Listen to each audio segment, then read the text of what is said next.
Well, you're very welcome to the Lightweight Boxing Show. We are remote again this week, and we always are, aren't we? But we are in the glorious city of Salford. Yes. Where else would we rather old be? Town. We might be in the dirty old town, but we are, of course, going to give a massive preview to what's happening. The Duel in the Desert in Jeddah, of course, it is. Anthony Joshua going in again against Oleksandr Usyk to see if it will be repeat or revenge. Of course, Usyk doing the business last year against Joshua at the Tottenham Hotspur Stadium. So we're going to have a big, full preview of that. And we are going to be catching up with a mate of yours, a fella that's back in the hunt for world titles, a fantastic boxer and a great lad as well, Charlie Edwards, who is big all-time mate of Anthony Joshua as well, so we can spill the beans on their friendship from Team GB and beyond as well, so it'll be great catching up with him. But before we do all that, and we are going to get predictions, of course, from the great and the good about the fight, the big fight of the weekend. A fellow was back in action, who had a bit of a shocker last time out when he was beaten by George Kambosos, but he got back on track at a different weight, Teofimo Lopez, in against Pedro Campa. It was a fairly decent show, and it's got to be said. He looked very well. I think about Teofimo Lopez is an amazing talent, and the flamboyance that comes with it. And it's great to have him back. Character, his dad, also a character. But I told you, like, I've met him in person over in San Antonio, and he was a great away from all the cameras. That's when you were on the beer for the full week. Which fight was that? I tell you what, I don't ever drank as much as him that night. I certainly didn't drink as much as his dad that night, but that was for Callum Smith Canelo. That's correct. No, he was great lad. He had, he could do it all. I remember seeing his bit of salsa dancing there. He could do table tennis, pool. He could do it all. To be fair, and you can see that he's a very talented athlete. The thing is now, straight after the fight, he was mentioning Josh Taylor, wasn't he? Yes. Which would be an interesting one. We want to see Jack Cattrall in with Josh Taylor, don't we? But again, it's giving him all sorts of options at that weight now, Could you imagine that build-up? Could you imagine that build-up? Wow. Listen, that's an unbelievable fight. I think, with Josh now, it seems like the fight that, everyone wants to see. And it looks like they're pushing towards it. The Jack Cattrall one, and I'd love to see that, obviously, because of the first fight, Josh feels like he can right or wrong to so many people. I don't believe he'll hang around too long at 140, but that fight could be made at any weight. Anyway, a few pounds above. Teofimo's certainly big enough as well, and that's an unbelievable fight and probably an even better build-up. Yep. So certainly Lopez is back. Now, of course, we're going to focus mainly on Usyk against Joshua, and just to give us a little bit of a flavour of what's going on. Have a look at this. It was a fabulous performance from Oleksandr Usyk.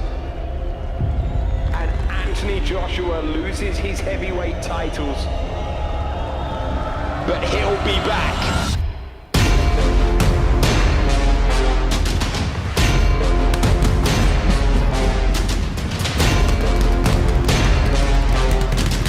Look at this finish. Joshua could be in trouble here.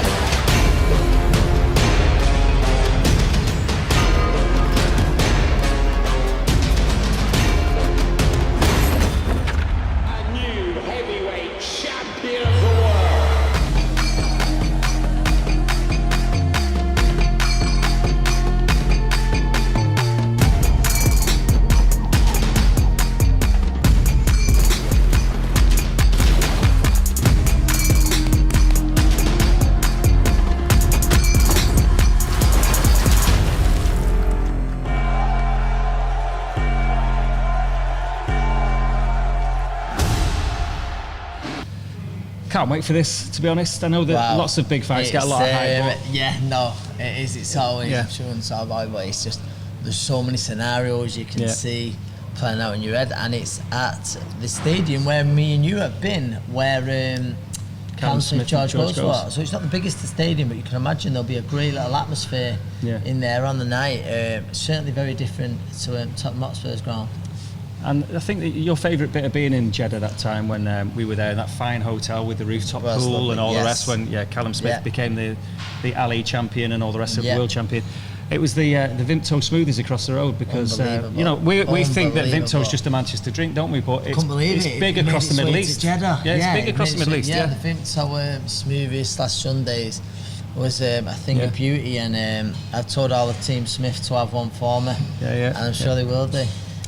Well, of course, we're going to hear a bit more actually from CALLUM Smith. We caught up, we did a we had a great chat with Callum before he set off for Jeddah last week, and he is in action. There's plenty of other talent. Ramla Ali's on the bill, Ben Whittaker's on the bill. There's some good fights as well. But before we do all that, a friend of yours that you've been training with for a good while now, because he moved to the Bolton gym under the leadership, guidance of Joe Gallagher, and you assist Joe obviously a few times each week.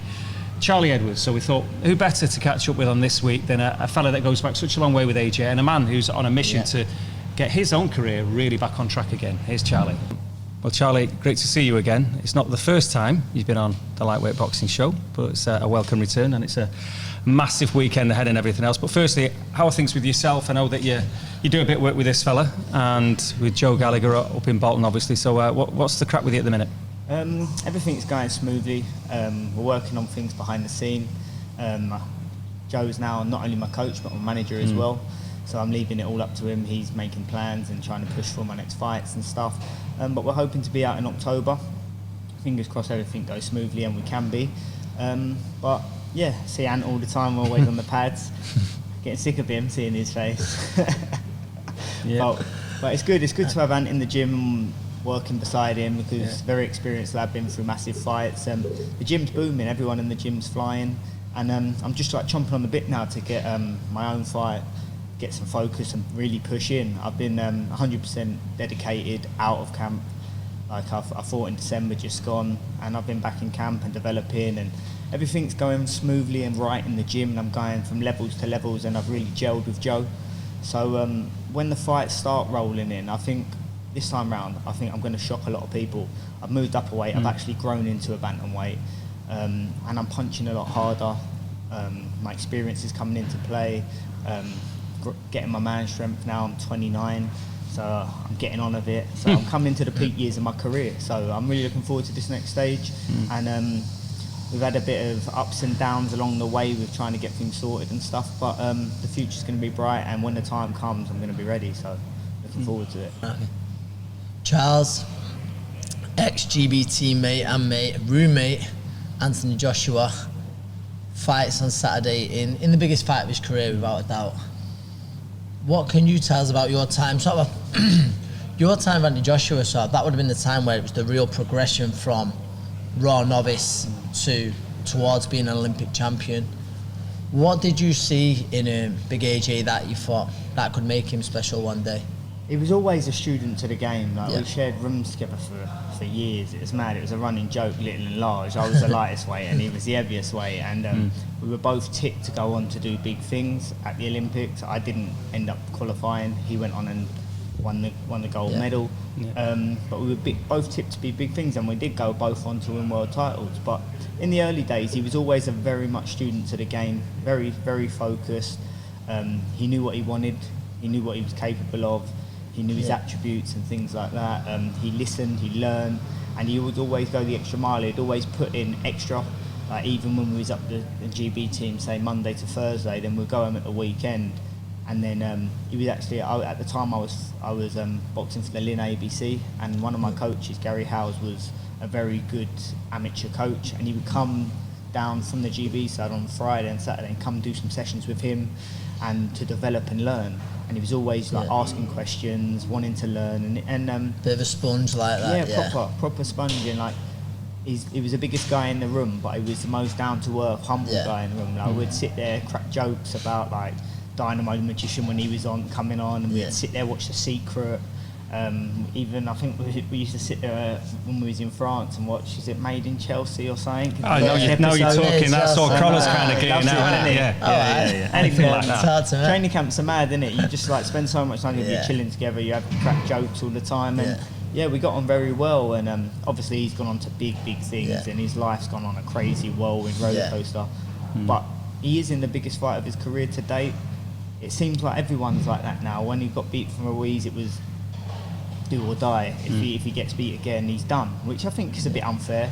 It's the same in this boxing world. Everyone thinks you just got to keep winning, and the British public was so behind him at first, and now as people have kind of like dwindled off and want to see him get beat, I'm not sure why. Maybe because envious jealousy of such a successful man, but he's in his biggest fight now, biggest fight to date. I think that's one of the crazy things about weekend.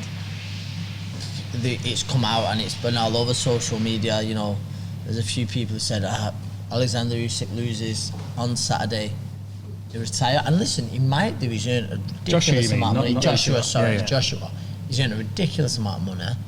He's been a 2-time world champion, but all in all, he's fighting one of the pound for pound very best. You know what I mean? There's no one who wouldn't have Usyk in probably the top 3 or 4. Yeah, but also as well, and I think that this is kind of a little bit forgotten. Usyk's had nearly 400 fights, amateur and pro. Josh didn't start boxing until he was 18, 19, whatever. I mean, so it's mad. Absurd, I say this all the time. People don't. For me, what's more amazing than anything he's done as a professional, it was a bit sort of hardcore sort of boxing. Followers who know, but he went from winning a national novice title under 10 bouts. He beat a lad from my amateur club, Big John Najabe. He won 6-3. Yeah, he won 6-3. Within 18 months, he was fighting in. Did he get to the world final? Yeah. Yeah. Like he got silver in the worlds, didn't he? Yeah. That's what that for me. That is the most. I know the super heavyweights, but like Charlie just said, then he was a sponge. Like he'd be constant looking to improve, and the improvement from beating a lad from Argentina in a national under 10 novice final to an Olympic a world silver medal, and then obviously the journey after it. It's mental. You cannot get your head around it. I think he only had about well under. I would say around about 30, but definitely under 40 amateur fights. Yeah. And he was gold medalist, Olympic gold medalist, so world silver medalist. He's had so much pressure on him. Yeah. So no wonder nowadays, you can see sometimes it's getting to him. You can see it in his face. Been you can non-stop. See non-stop. It's constant. There's only so much pressure someone can take. But from that young age, he's just been constantly moving forward, and really learning on the job in front of millions and millions of people, the world. Not just that, he's gone from fighting in the leisure centres, in novice championships, to becoming one of the very most recognisable faces in sport. And I'm talking all across sport. You forget how big he's huge. Like, obviously, the crowds that he's had at Wembley, at Tottenham and so on, but Cardiff a few times. He's changed British boxing, isn't it? Yeah, he has. If it weren't for him, it is right. It is right what some people are saying. If it weren't for AJ, British boxing wouldn't be the same. Imagine the cards the weren't pressure. as big as they were. No, and the expectation that was on his shoulders was but for unreal. him to be written off like he is now, it's just so crazy. But I'm hoping and praying that he can come through and pull through again, because at the end of the day, look, I'm a British fighter. All the British fighters need to get behind AJ, because if it ain't for him, he's mainstream boxing. Now Tyson Fury's just retired, whether that's true or not. Like, we need big superstars to carry on this legacy for British boxing, these big shows, the audience, the money, the pay-per-view and everything. So fingers crossed he can pull it out the bag, and I hope he does. We'll have to get your prediction a bit later on, obviously, of the fight. But in terms of Joshua the man, because again, we know all about his career, we've watched it all, it's all played out in front of us, but you've known him obviously before anybody knew him whatsoever. How has he changed as a fella now from the kid that you met? I really, really don't see he's changed, because although we ain't close like we used to be, obviously life takes you different paths, ways, and you've got to focus on your career and stuff. There's been odd occasions, especially like when I was world champion and he had just been beat off Ruiz. Yeah. He rang me up, he knew I was in Sheffield. I went down there, he needed one of them irons, so I took him one down, had a little chat, and he was like giving me props, like, how's your mindset so strong, this, that and the other. At the time I was flying, I was like, I was untouchable, and I was having a conversation with him, and I was like, bloody hell, I was like, why are you asking me? Like, you're flying, mate, like, you've had a loss, but you're thinking. So it shows he's got that human side to him still.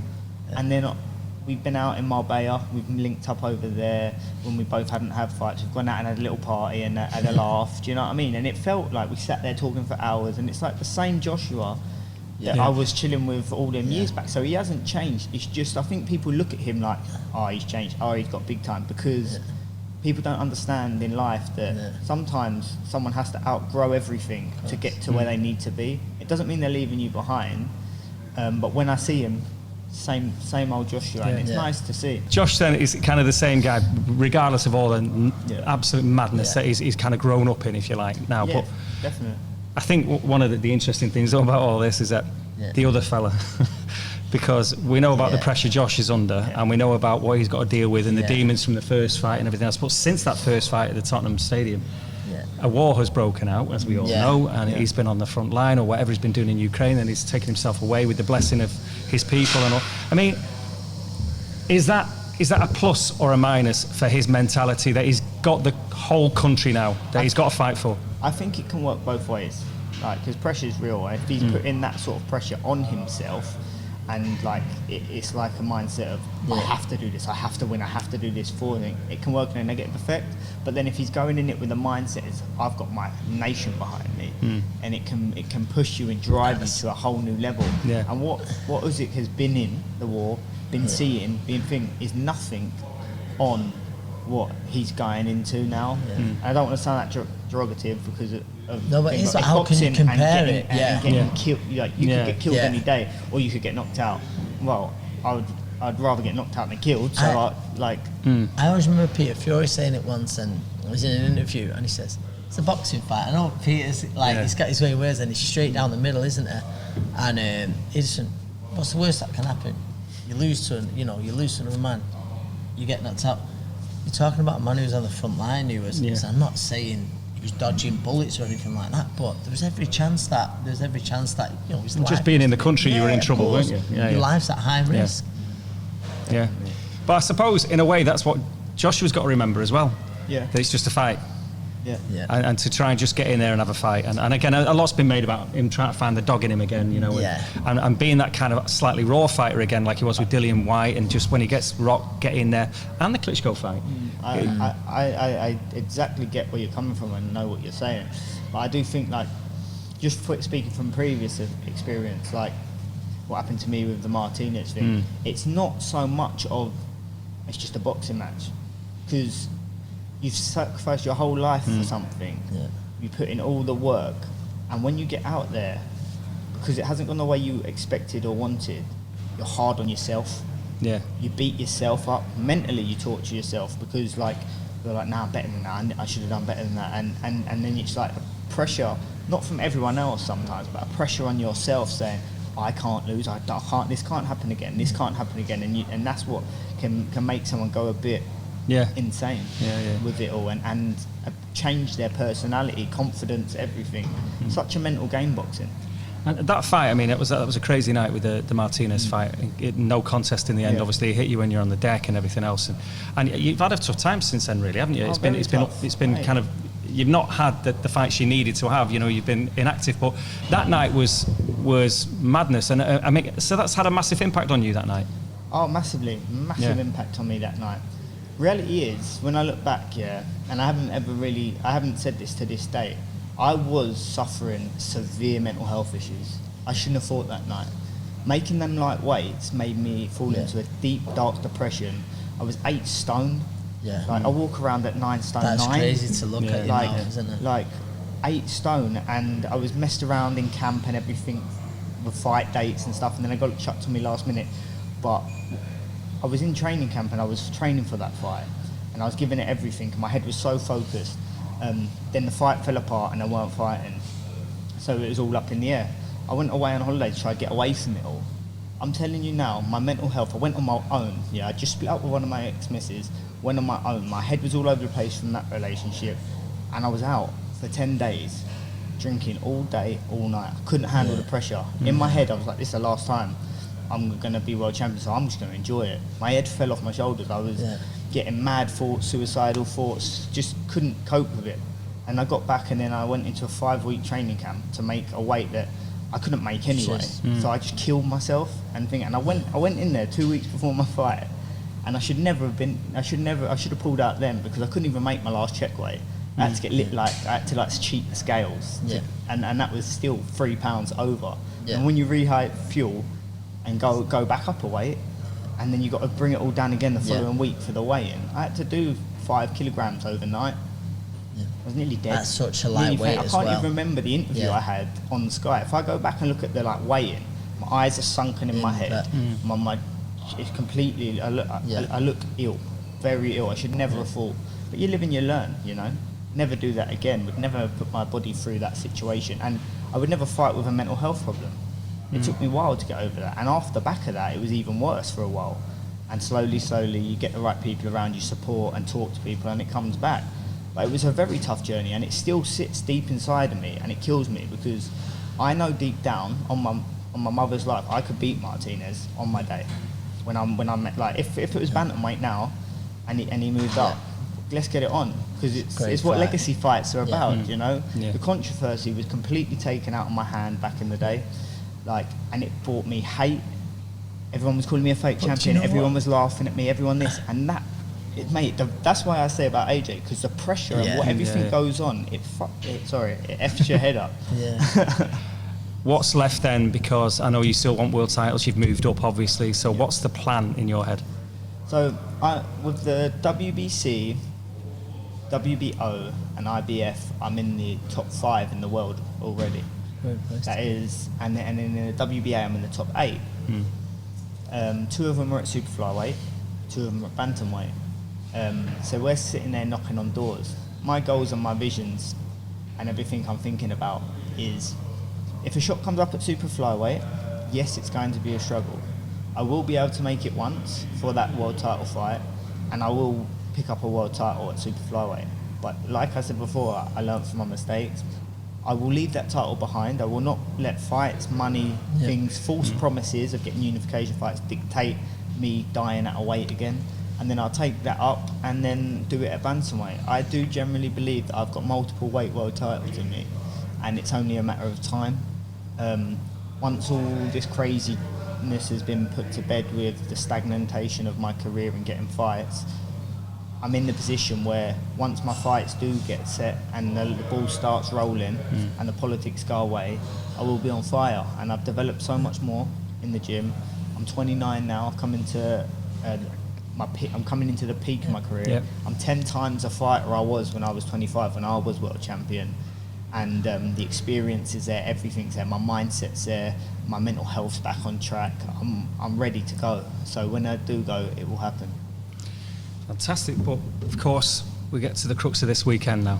Now you've spoken about Josh, your old mate. You used to watch films with him, you room with him. It was the Little and Large show. Made Twins, in Chelsea with him. Made in Chelsea. Yeah, now you're talking. What a revelation that is. But and you've also mentioned again, you touched on it earlier that I know you're backing your mate. You're desperate for your mate to win. You're desperate for him to bring the belts back to Britain, and it's brilliant for all the boxers in the UK. We know that. But you fear for him, don't you? Because you've just said that you're not sure about his eyes, you're not sure about his body language. So give us your final kind of roundup on this fight. Yeah, I do. I do fear for him. I'm open, I'm honest. It's my opinion. I don't think it would ever affect the relationship me and him have.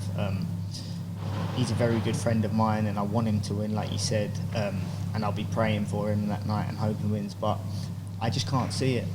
I really can't. Honestly, hand on heart, I just can't see it. I hope he proves me wrong.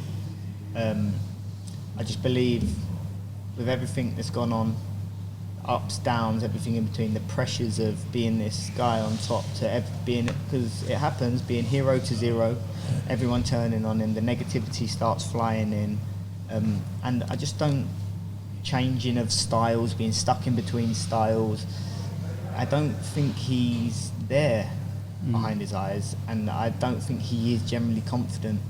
And a confident fighter is a dangerous fighter. Usyk's full of it. Usyk's coming off the back of that win. He knows what it's like to be up at heavyweight now for a good few fights. Usyk's the world champion. He's got his whole nation behind him. And I do believe that Usyk will win. And like everyone's saying, like Eddie Hearn saying, Anthony Joshua needs to go out there and stick it on him. Let's be real. In boxing, at elite level, if you go out there all guns blazing, sticking it on someone, you're getting knocked out yourself. So if he does that, I don't think he will. I think AJ and his team's a lot smarter than that bizarre comment. I think he will try and box early doors, and maybe when Usyk slows down, then kind of stick it on him towards the end. But I believe maybe AJ could get stopped this time. Well, but I hope he does it. Fingers crossed for him. Charlie, thank you very much. And listen, we look forward to seeing you back in doing the business. Thank you for having me on, as always. No, it's an absolute pleasure. Thanks for your time. Well, a fantastic conversation with Charlie Edwards there. I mean, what an was, engaging character, what an interesting lad. That was fascinating. Yeah. It was pretty deep as well at times, and obviously the long form interview will be there for everyone to see, and I recommend any young professional boxer who may be struggling like that to listen to that. But as for Charlie, and you know what he is, he's the ultimate professional as well. He's one of the most, you know, well, by the way, he was the first here today. He was first here today. He beat us all here. He is before me and you, who aren't too professional. But I'm speak talking for about yourself. in the gym. No, but even when he wasn't with Joe, I remember like there was little things he'd done, and I thought very early in his career, and it always stuck out to me. And I genuinely believe he'll be world champion again. I believe he's coming into his own. He's maturing. He's a late maturer, and a great lad as well. Yeah, I mean, the conversation we just had, though, is remarkable. I mean, obviously, his friendship with AJ, but he's such an honest lad that even though he goes back such a long way. Boxing as well. Yeah. But he's got to be honest with his opinion, and he can only see one winner, which is Oleksandr Usyk. But we're going to get your considered opinion at the end. But the other things that when you talk about Charlie, by the way, is professionalism. I remember, was it Joe saying that it always caught his eye the way he used to do his own warm-ups and stuff like that, and everything that's else. And that's all I was referring to then. You know, when he was on his own without his coach at the time, everything he'd do, and it was just like little things like box his tits and think, no, so many fighters could learn from him. But as we've heard today anyway, this is a very, very clever lad that weighs everything up. But anyway, he's given his prediction. As I say, we'll get yours at the end of the show, but let's find out what some of the characters that we've been talking to, how do they see the big fight, Oleksandr Usyk against Anthony Joshua? Who's going to get the arm raised? Yeah, again, I don't want to sound like a coach because there's a million of them on social media and they all know better than the people in his corner, but I think it's pretty obvious he needs to do something different to the first time round. I think he needs to be a little bit more aggressive, but he's also got to be smart with it. But yeah, he's got to just use his size and make it uncomfortable for Usyk all the time they're in there together. But I think Usyk will adjust as well. They both shared 12 rounds with each other, so I think you'll see a different version of both fighters. But I think in terms of Joshua, he's just got to impose his size a little bit more and rough him up and make it uncomfortable and not let Usyk fight at his own pace, which I believe he did last time. But it's interesting. I'd love him to do it. Whether he does or not, I'm not too sure. But it's a good fight and one that hopefully I can sit back and enjoy having done my own business. If they've somewhat been able to bring the dog back in AJ and he can go out and bully Usyk, then I believe that he's got the skills to stop Usyk. But he can't go out and box Usyk. You can't outbox a technician like Usyk. You can't go out and try and win on points. You have to go out and bully him. You have to go out, go to the body early, slow him down and hit him with some big shots. And when he's hurt, you got to jump on him. If not, it's going to be a repeat. Usyk's an unbelievable boxer, and you see him that he looks massive now. So if it's the Usyk, only better, it's going to be a hard night's work for AJ. Usyk has the same strategy within last 15 years. You have to box the distance. If knockout comes, you are lucky. If it doesn't, then you're gonna win on points. So never focus on the knockout. The game plan is is simple. You do your job. You have to win every round. That's the assignment for the 12 for the distance. Otherwise, it's not smart to focus on the 6th or 5th or 9th or 12th. If it comes to an end at let's say in the 7th or 8th, it's wonderful. If it doesn't, we go to the scorecards. So we've already heard from some of the characters that will be appearing in Jeddah this weekend, but of course there's been so much action going on over there. Let's catch up with really what's been going on, get a bit more flavour of fight week and the chaos that is fight week, workouts, presses, all the rest of it. Let's see what's been going on in Jeddah. It's really big. I expect him to try and walk AJ down. I think this fight will be over in 6 rounds. I think it's going to be a war.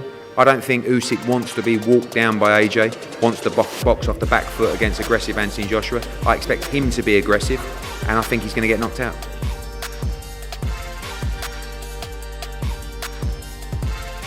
I feel like he needs to be a little bit more physical, man, especially in the clinches and stuff like that. So, he needs to be nasty, a bit more rugged, use up his forearms, maybe punch the hips to try and slow down the mobility of Usyk.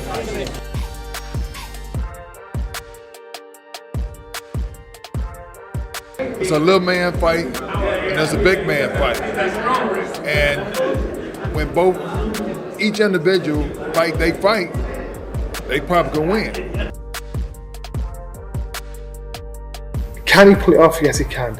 Is it going to be easy? No, it's not. Because he's in there with a clever, experienced fighter.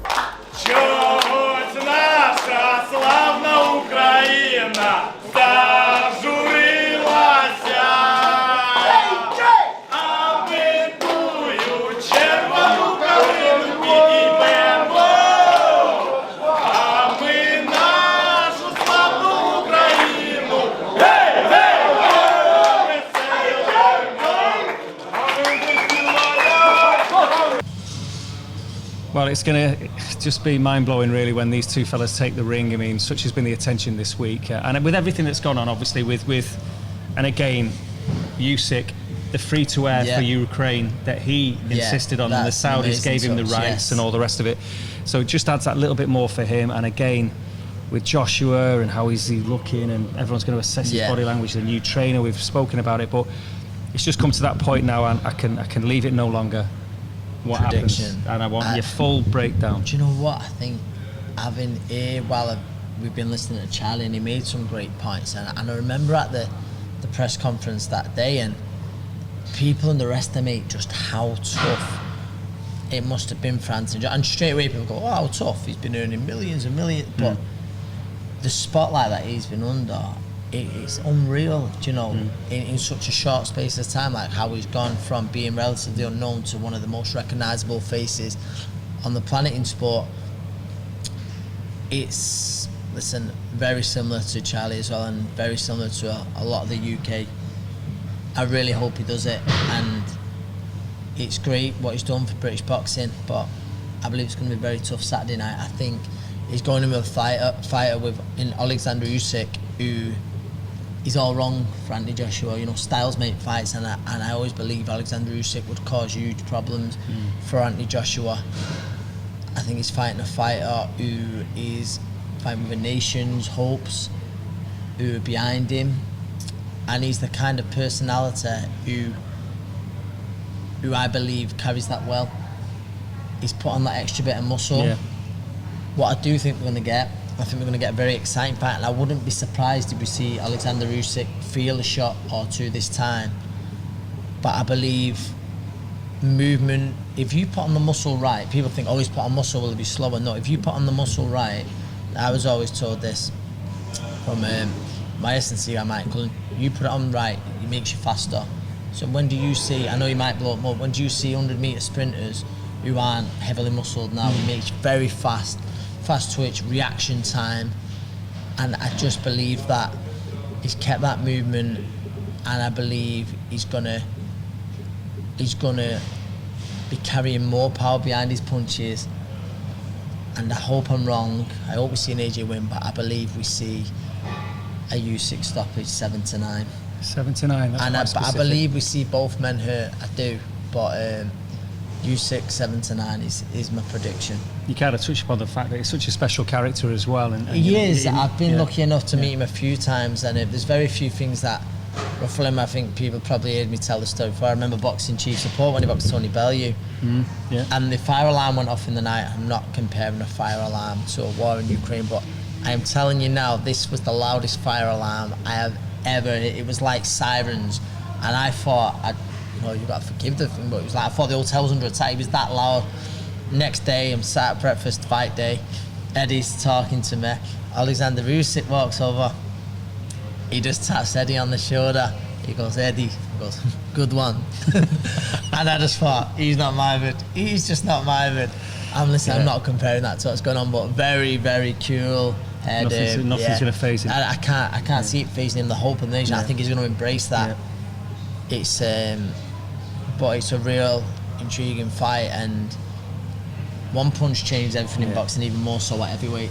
You know, he won the Ali Trophy. This is a unbelievable performance. But it's kind of, I'm going left field a bit here. Do you know he's born on the same day as Muhammad Ali? I didn't know that. Muhammad Ali's 45th birthday was the day that Oleksandr Usyk was born. And if that's a big, is a big kind of idol of his, obviously. Yeah, and listen, I'm going to say it, I think he's got movement that Muhammad Ali would genuinely be proud to have himself, and the feet that he'd be proud to have. But let's not forget Anthony Joshua and what a character he is and what he has done, and as we keep saying it, for British boxing. So unbelievable amount. Well, we'll wait and see. But of course, this has been the Lightweight Boxing Show, and make sure you get to the YouTube channel and make sure you do watch the long-form interview with Charlie Edwards, because it is absolutely fascinating, and he's come out with some things that he's never spoken about before, so it really is well worth a watch. So subscribe, like, turn your notifications on, all that business as well, and we'll be somewhere next weekend. Who knows where? We will be. Who knows where we'll end up. We're looking forward to the big one Saturday. I know you got fighters out this weekend. I have got Sahir Iqbal, his first fight under me, and Bobby Faulkner making his second professional outing, and really excited to get them out. Joe, he's got the 5 fighters out. Hosea Burton's back, and Thompson McCullough Gowan, Marcus Morrison, who's got a big fight coming up, so this is to keep him busy, and Sean Yaxley. So yeah, busy night for me Saturday. Fly home, watch the fight. Enjoy the fight. Hope everyone does. It's going to be a cracker. Thanks for watching the Lightweight Boxing Show.